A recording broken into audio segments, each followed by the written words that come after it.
All right, I'm ready now. When we ended last week, there we go.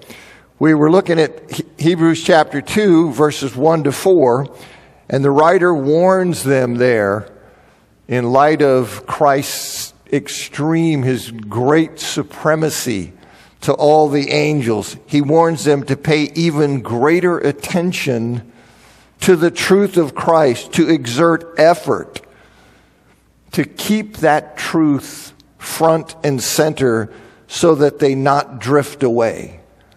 You see, and that's how people normally abandon the faith. Not always, but that's how people normally abandon the faith. They drift from it incrementally because they neglect it. See, we swim in the godless environment that is the world, and then we think that our faith can survive with putting no effort into preserving or protecting it. And the writer of Hebrews is saying that's not true.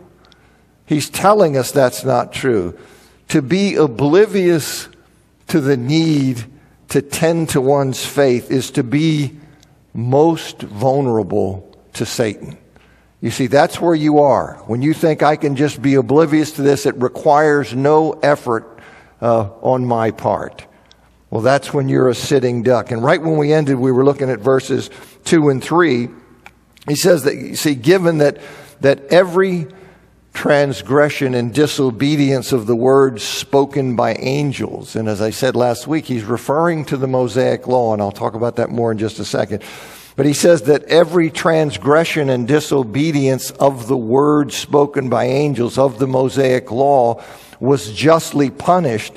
It follows that those who neglect the great message of salvation that was given by the Son, who's greater than all the angels, right? If the message that came through them was every disobedience was punished, well then if you neglect this message of the Son that came from the Son, who's greater than all the angels, well then you have no hope of escaping punishment.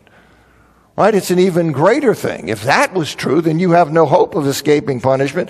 And the author's warning them about the danger of being apathetic toward the gospel by telling them there are catastrophic consequences associated with that course of action. If you ignore it, you're apathetic toward it, you drift from it, well, there are catastrophic consequences. And the words spoken by angels, I say that's a reference to the Mosaic Law. And as I mentioned last week, there are only the vaguest of hints in the Old Testament of an angelic role in the giving of the Mosaic Law. You see that in Deuteronomy 33:2 and in Psalm 68:17, although some dispute that it's even there. But it clearly was accepted as the truth in the intertestamental period. You had in non-biblical Jewish writings, like the book of Jubilees, you see it's clearly understood by Josephus, a first century Jewish writer. But most importantly, the Spirit of God acknowledges that that is the truth. What was understood by the Jews in the intertestamental period that they had picked up. You can say, well, is that just a tradition that they had messed up and gotten wrong? Well, they believe that and they got it right. And you say, well, how do you know it got it right? Because the Spirit of God makes it clear in the New Testament. For example, here in Acts 7:37 and 38, he says, this is the Moses who said to the Israelites, God will raise up for you a prophet like me from your brothers.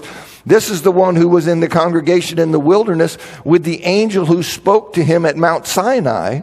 And with our fathers, he received living oracles to give to us. And then in verse 53, you who received the law as delivered by angels.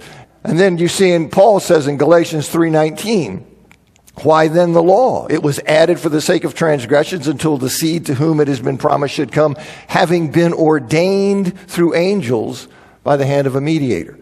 So we see that this is in fact right, and that's what's being referred to there when the Hebrew writer says, look, if the word spoken by angels, every disobedience of that received punishment, well then you can be sure that you're falling away and you're rejecting the truth that has been revealed by one greater than any angel. You're not going to escape.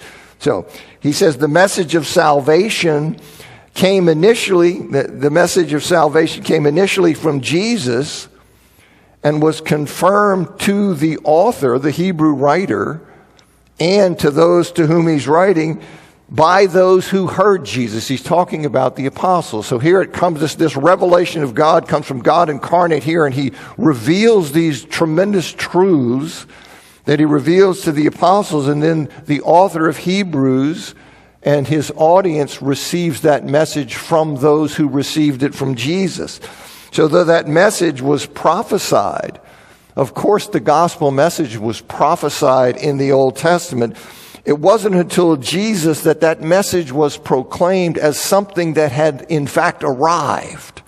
Right? So you have it being pointed to in the Old Testament. But with Jesus now, it has come with Jesus' appearance. So the Savior, the basis of God's forgiveness, the coming promised Messiah had arrived. He had appeared in human history.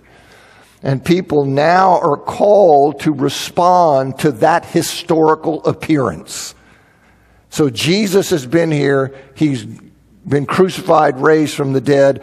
And that's a major thing, right, in the history of salvation. So the author and his readers, they were what we would call second-hand Christians. You could say second generation, but that gives the idea of time. And I don't think that's what he's talking about.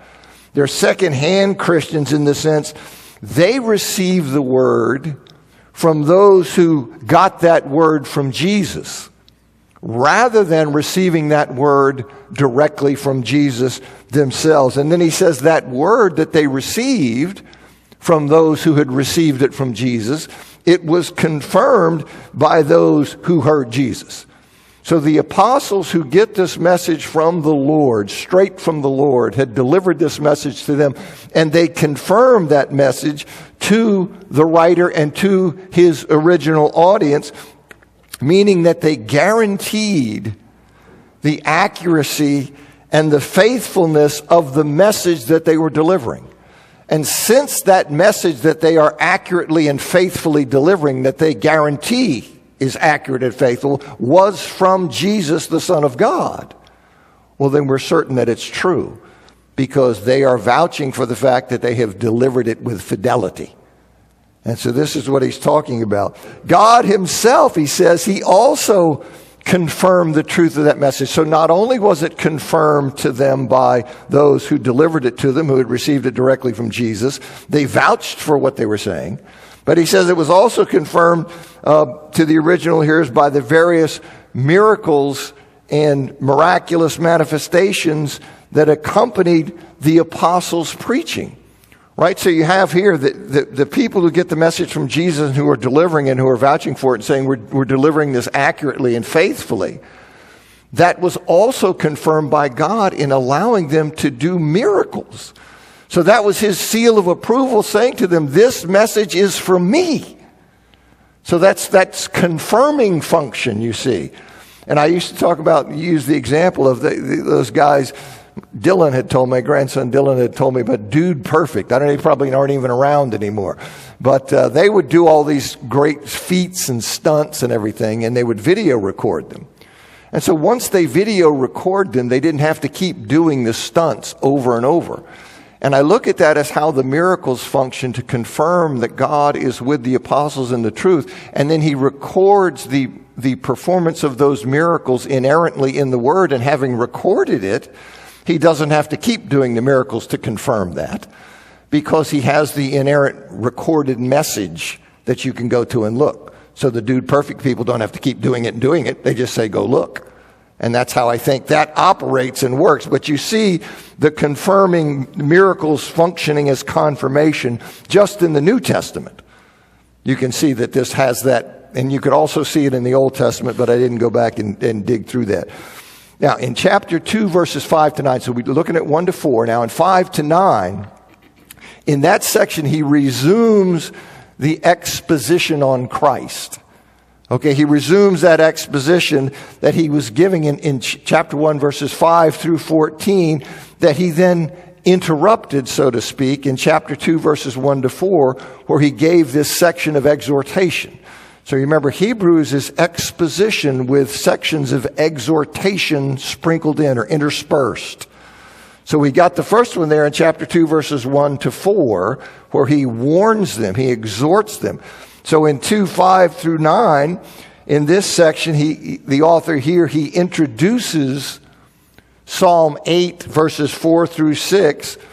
And that psalm, those verses contain elements of both exaltation and incarnation. And so this section coming up 5 to 9, it serves as a transition, to the prior focus in this exposition that he's given, this prior focus there on the status of the Son, the exalted status, that he was raised and seated to his right hand. So it's a transition from that to what we're going to see in verses 10 through 18, where we have the focus on the Son's solidarity with humanity. So focus was exaltation. The focus is going to be on his solidarity with humanity. And here we have kind of a transition here, which has both elements. That Psalm 8, 4 to 6 has both elements of exaltation and incarnation. So that's how it functions that. So here we go in 2, 5 to 9. He says, "For he did not subject to angels the coming world, concerning which we are speaking, but someone solemnly testified somewhere," Psalm 8, you see, saying, "What is man that you're mindful of him, or the son of man that you are concerned for him? You made him for a little while lower than angels. You crowned him with glory and honor. You subjected all things under his feet. For in subjecting all things to him, he left nothing that is not subjected to him. But now we do not yet see all things subjected to him.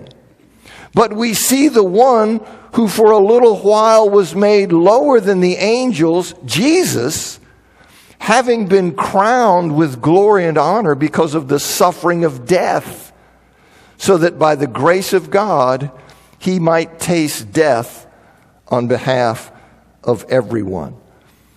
So the fact that was noted in chapter 1, verse 13, that God never said to any angel that he would make his enemies a footstool for his feet, that fact is reflected here in chapter 2, verse 5, in the statement that God did not subject to angels the coming world.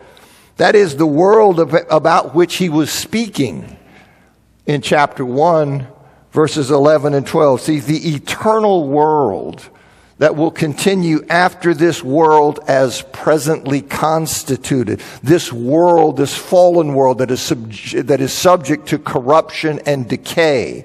Well, after that world passes in the sense of being transformed into the eternal state, after it's brought to an end at the return of Christ. He did not subject that world to angels. And at that time, when Jesus returns, what is going to happen? Well, we know that every being shall kneel not in honor of some angel. You see, that's not what's going to happen, right? But in honor of Jesus' name. And every tongue is going to openly declare that Jesus is Lord. That's what Paul says in Philippians chapter 2, verses 9 through 11. And on the part of some, of course, that's going to be a forced reverence. It's going to be a submission to one whose power they simply can't resist. They hate him and all that, but when he comes, they're going to bow. Right? They're going to bow.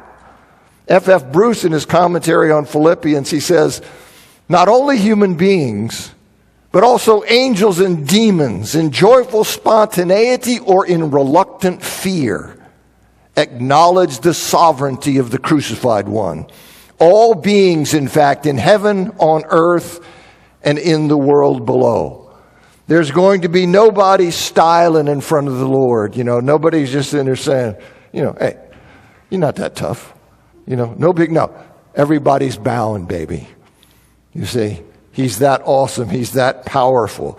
You see, so he's that way. Now, Psalm 8, verses 4 through 6, which the writer cites, that refers not only to the Son's supreme exaltation, that he's made clear. It refers not only to that, but also to a brief time when the Son, he comes and he takes his status or position as a human that was lower than that of the angels, and that he subjected himself to human authority. He put himself under human authority and let them crucify him. So he was made lower than the angels, and that's part of this transition going to 2:10 to 18, where the author is then going to focus on the incarnation. Okay, so he makes himself lower there, and then he says, we don't see. He says there's tension, right? There's tension between the fact that Jesus has already been exalted as Lord over all, right? He's crucified, he's raised, he's ascended to heaven, he's seated at the right hand, King of kings and Lord of lords. He is Israel's Messiah, the Davidic king who has been crowned, right? And he sits on that throne. So there's tension between that and the fact that some things, right, like death, are not yet subjected to him. You see in 1 Corinthians 15, 26 to 28, right? Not yet subjected to him. And this tension, you see, it's reflected in the Psalms that the Hebrew writer cites. You see it in Psalm 110:1, in the Masoretic text, in 110:1. Of course, he cites the Septuagint, which has a different reference. But in Psalm 110:1, which was cited in chapter 1, verse 13, he alludes to a future subjugation of all things to Christ, right? He says, seated at his right hand, until I make your enemies a footstool for your feet. So he's seated at the right hand until, you see. So this is the idea that we have this not yet.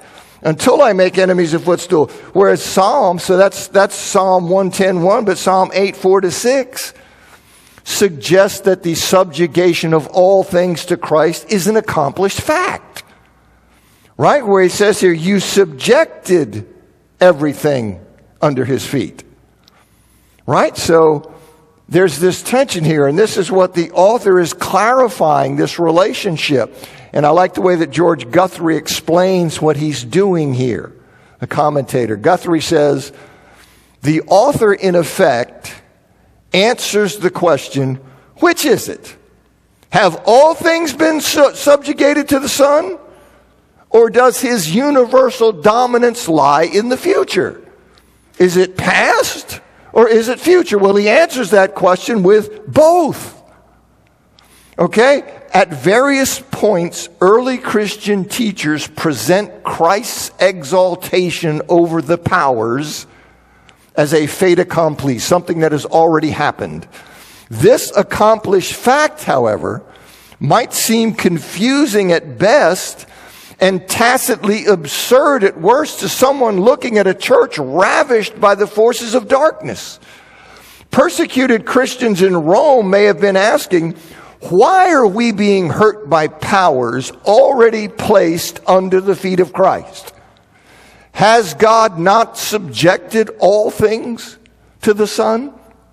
The author, referring to Psalm 8, answers this question in the affirmative, but based on Psalm 110:1, goes on to explain we have yet to see the full impact of his authority. This latter point aligns with other exaltation passages in the New Testament, which also, based on Psalm 110:1, speak of the subjugation of all things as a future event. And they're citing 1 Corinthians 15, 25, and 26. This tension between the now and the not yet. If you've been in my classes for any length of time, you have heard me talk about this. I have talked about, and I say that because it is a fundamental aspect of New Testament theology. Okay? It's not a sidelight. It is part of how to understand what God is revealing to us. But he says this tension between the now and the not yet between what is present reality but not yet seen expresses what may be referred to as the inaugurated rule of Christ. That is, the reign of Christ and the reality of Christian experience have begun, but will not be fully actualized until a final consummation at the end of the age. The Son's rule is already a reality. He's on the throne. He's ruling. He inaugurated the kingdom. It is broken into this present age. He says that reality, however, must be confessed by faith until we see its full impact at the end of the age. So it is at the return of Christ. You see, so we live in this overlap of ages where the kingdom is a present reality, but it is not currently the sole reality. It overlaps until the return of Christ with all of the fallenness. That's why we still look around and see death and mourning and sorrow and crying and pain. But when he returns, all that is contrary to that eternal vision of Christ will be stripped out, and the kingdom of God will be the sole reality. That is the reality in which there'll be no death, no mourning, no crying, no pain. You see? But until then, you and I live in this overlap of ages. So I just like the way that Guthrie says that. Though we don't yet see the final subjugation of all things to Jesus, he says we see, meaning that we are aware of through the gospel. Okay? We see Jesus, who has been crowned with honor and glory because he became a human subject to human authority. In other words, he was made lower than the angels in that sense. He is divine. He is God, so in nature he is far superior. But he's talking about in the incarnation, he becomes a man who subjects himself to human authority, and in that sense he's made lower than the angels. And he died as a sacrifice for humanity's sins. So that the reference to Christ tasting death on behalf of mankind, that then leads into the next unit, which deals with the Son's suffering on behalf of the heirs.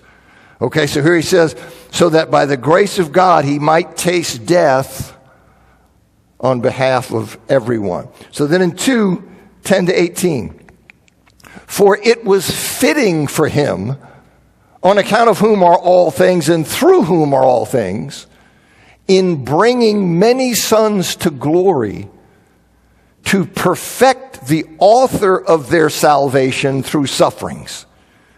For both the one who sanctifies and those being sanctified are all of one, on account of which reason he is not ashamed to call them brothers, saying, I will proclaim your name to my brothers in the midst of the assembly. I will sing praises to you.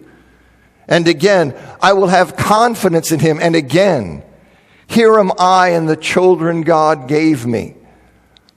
Since therefore the children have shared blood and flesh, I preserve the order there. Normally we would say flesh and blood.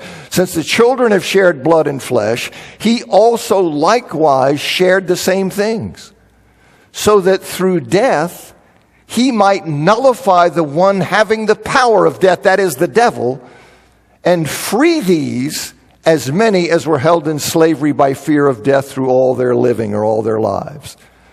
For clearly he's not concerned about angels, rather he's concerned about the descendants of Abraham, for which reason he was obligated to become like the brothers in every respect, so that he might become a merciful and faithful high priest in the things pertaining to God, in order to make atonement for the sins of the people. For because he has suffered, having been tested himself, he is able to help those being tested. And you remember the circumstance. He's writing to these Christians in Rome, these Jewish Christians, who are being tempted to abandon their faith and turn back to their former loyalties of Judaism. So having mentioned Jesus' death on behalf of mankind there in verse 9, the writer proclaims that it was fitting, it was proper, it was right, it was appropriate for God to save people, to bring many sons to glory through the means of Jesus' death. That was fitting and appropriate for God to do that. And it was fitting and appropriate for God to do that, to bring many sons to glory, to save many people through Jesus' death, because that way of saving people is in keeping with with God's nature. It is in keeping with his nature, because God is absolutely, and we can't fathom this, he is absolutely holy and glorious. He is atomic white. Because he's absolutely holy and glorious, he cannot simply wink at sin. He cannot treat sin as though it's no big deal. To forgive sin without payment of a penalty would be to condone evil. It would be to trivialize it, and it would open God to the charge of being unjust, right? If you did that, yes, you would be exercising mercy, but you would be doing so at the expense of justice. And the example I often use is Timothy McVeigh. So Timothy McVeigh, the guy who was the Oklahoma City bomber, who blew up that federal building. It killed 168 people, including 19 kids, and injured 684 other people. So we imagine that he comes before a judge. He's been charged, and he comes before the judge, and the judge says, yes, you did all these things. And he says, okay, suspended sentence. Go ahead. Now, what would the reaction of people be? Would everyone praise the judge for his great mercy? I'm telling you, the judge would be driven out, because they would have understood that he had exercised, yes, he'd exercised mercy, but he'd done so at the expense of justice. You see, so that's what's going on. So regarding our sin, you see that there is tension between aspects of God's nature, between his justice and his mercy, between his holiness and his love. But that tension is not irreconcilable. There's tension in his nature, but it's not irreconcilable. And the cross, you see, the cross is where God's justice and mercy, it's where his holiness and his love are manifested simultaneously. You see, it is there in the cross. The cross is where that happens, because in his love, God desires to forgive us our sin. He sent Jesus, right, to take upon himself the punishment for that sin. So he didn't wink at it. He didn't trivialize the sin. He didn't condone the sin. Far from it. He bore the sin in himself. He took the sin on himself. He bore it. So in the cross, you see, God is then able to satisfy both his holiness and his love. In other words, through the cross, he's able to forgive in a way consistently with his being. He is able to forgive justly. He is able to forgive righteously. And that's why it was fitting or appropriate or right for God to save people through the means of Jesus' death. And this is what the author is saying. So when the writer says it was fitting for God to, then when he says to perfect the author of their salvation through sufferings, meaning through his death, all that was involved in his death, which was horrific. When he says that, he's not suggesting that Jesus was ever imperfect. You see, he sits here and he says, to perfect the author of their salvation, that's Jesus, through his suffering, through his death. He's not suggesting that he was ever imperfect in the sense of being flawed or in the sense of being errant. He's not saying that at all. God perfected Jesus through his death in the sense that was the act that fulfilled or completed the plan of redemption. So like Jesus sinlessly and flawlessly fulfilled his mission at every step. He was perfect in that. But that mission, it wasn't completed, right, until his death on the cross. And of course, what follows from that is resurrection and ascension. But this is the ultimate event here. So it was in process, but it wasn't completed until he endured that. So until that time, Jesus' obedience, it was not yet perfect in the sense it was not yet complete. And the rough analogy that I use to try to help people to understand how can that be is bowling. Right? You think about somebody who's bowled all strikes for 9 frames. Okay, well that person there, he's flawless to that point. Right? He's all strikes for 9 frames, but there's a sense, right, in which his perfection is not yet complete. It's not until the game is finished, until the intended end is reached, that he is perfect in a deeper and fuller way. And that's so certainly Jesus is not flawed or errant or anything like that. Then both Jesus and those who are sanctified by his atoning death, they all share the same Father. Right? They all share the same Father. They are all sons and daughters of God. Right? That's what we are as redeemed people. We are sons and daughters of God. And though Jesus is the Son, of course, in a unique sense, but he's the Son. And so we are sons and daughters of God. And for that reason, Jesus is not ashamed to call his disciples brothers. You see, he's the Son of God. We are all sons and daughters, so he's not ashamed to call us brothers. You see, and that's something great. So he's not ashamed. So however the society may reject them. And you can see how comforting this is. And when a world is looking at you and saying, you're disgraceful, we hate you, we're going to come after you, that Jesus is not ashamed to identify with them. Okay? I'm not part of that. I'm with you. I own you. I don't abandon you.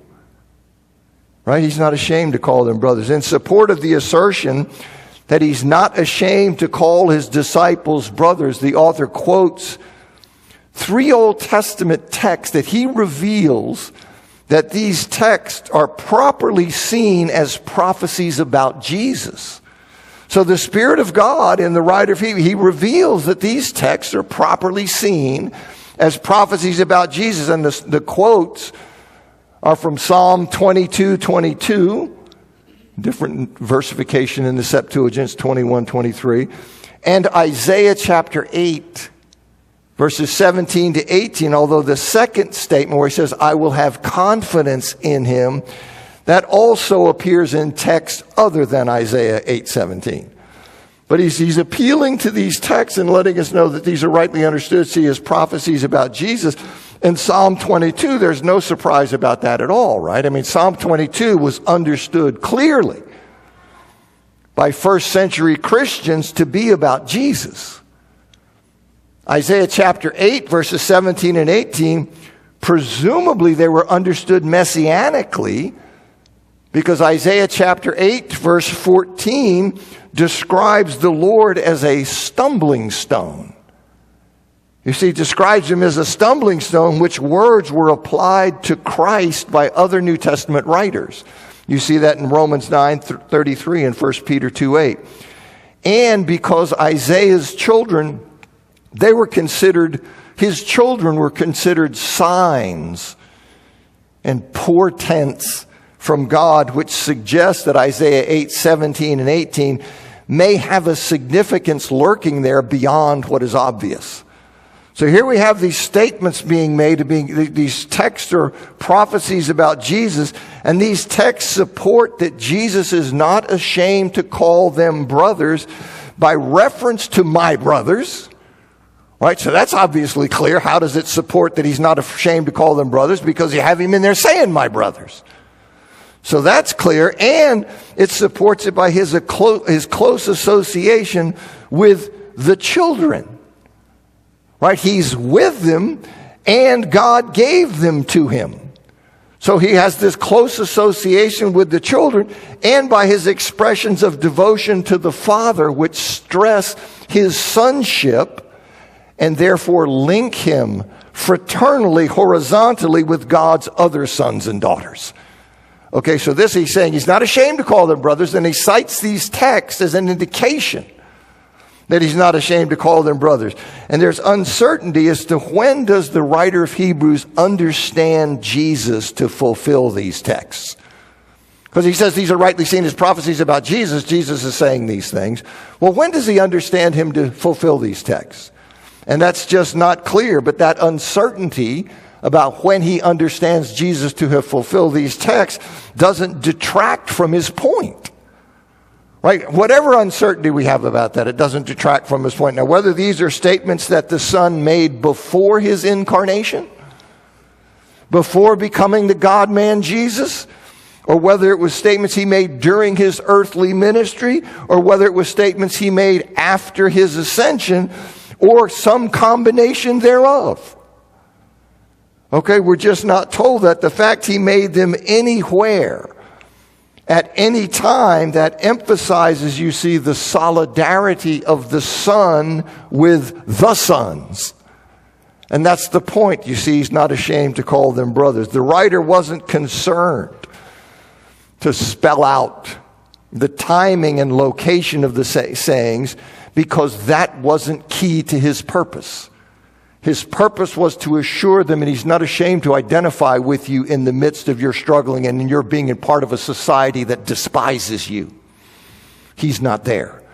He's not ashamed of you. You're his brothers. He's willing to call that out. Now, since the children of God are human, they're made of blood and flesh, the Son also became a human, he says, to nullify the devil's work. You see, he also took on flesh, became a human. He became a human being to conquer human mortality, to conquer the devil's work, to conquer death by providing resurrection life for the children of God. And as a result, to free them from their fear of death. Right? If you really understand.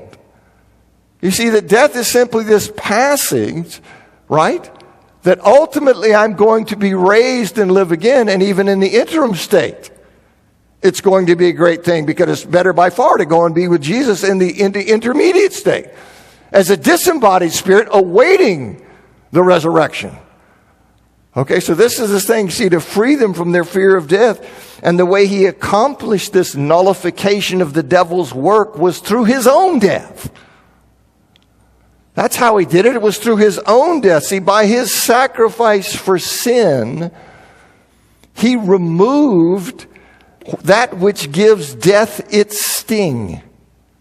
By removing sin and the penalty of sin, he removed the thing that gives death its sting. He removed the thing that makes death painful. You see that in 1 Corinthians 15:56. Right? Death without the yoke of sin. A death in which sin has been removed. Well, that's a passage into the glorious presence of Christ. Right? You see that in Acts chapter 7, verse 59. That's what Paul says in Philippians 1:23. To go and be with Christ, that's better by far. That's what I want.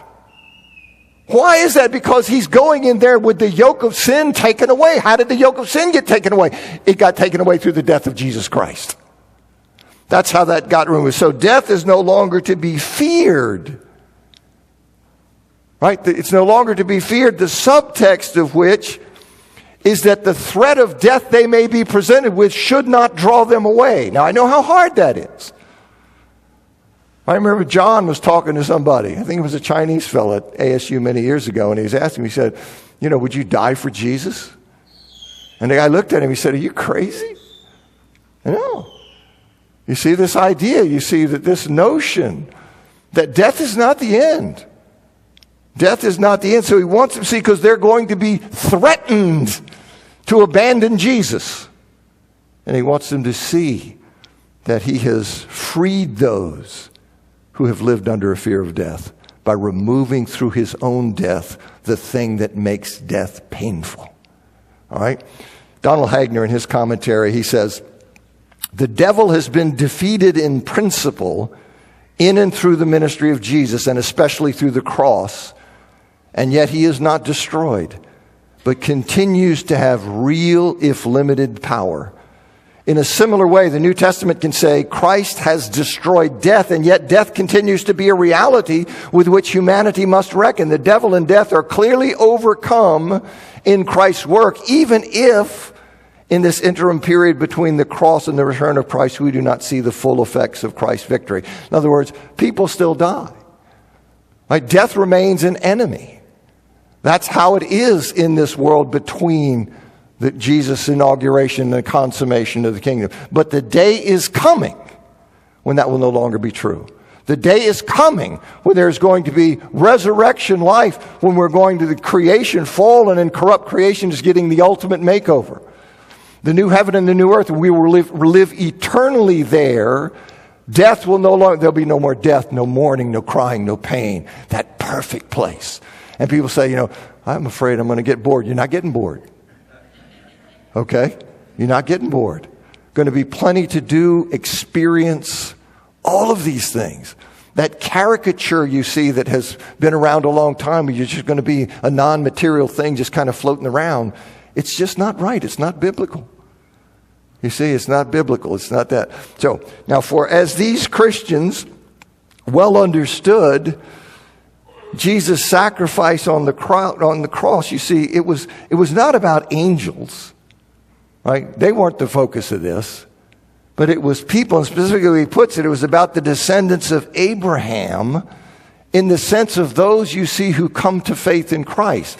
The faith descendants of Abraham, right? The church is, of course, Jewish at its root and nucleus, but it includes Gentiles who are descendants of Abraham in the sense they share Abraham's faith, and therefore we are grafted into the Israel root of the church.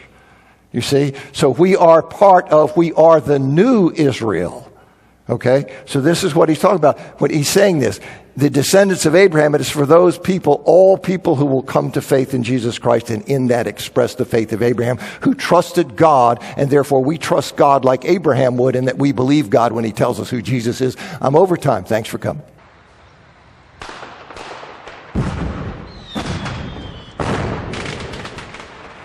Okay, we carry on. I'm looking at her. Did they make it yet? No, they did not. Okay. They're going to be in for it now. And my screen just went dark. I'll click it and see if Map came back on, you see. I said I was going to mess with you guys when you came in here, you see. All right. So